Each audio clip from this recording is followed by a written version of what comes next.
Многу лошо им оди на трговците од март па наваму.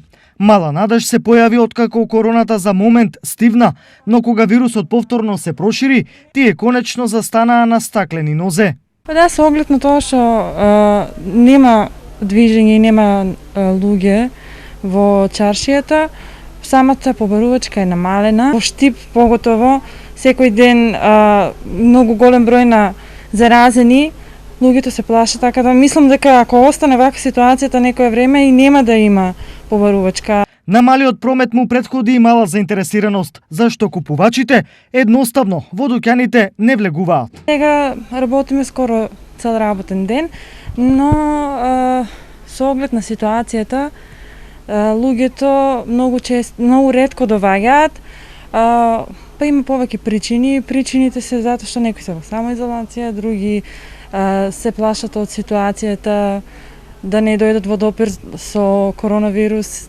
така да тоа се влијае на целокупната ситуација. Освен короната, малиот интерес за купување се должи и на помалата понуда кај речиси сите, а причината пак е единствена.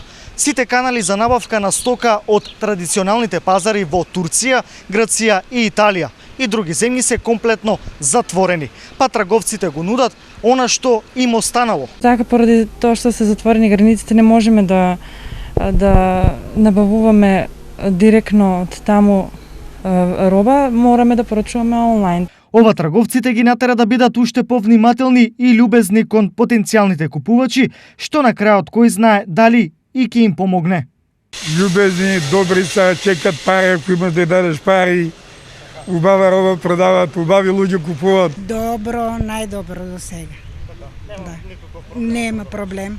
Колкав ќе биде билансот на штетите веќе се насетува, зашто, например, во Штип дуќани кои бараат нови корисници има се повеќе. Во меѓувреме паднаа цените на кириите, но се чини и тоа не е доволно штетите да се надополнат. Единствено, трговците се пред огромно екзистенцијално искушение.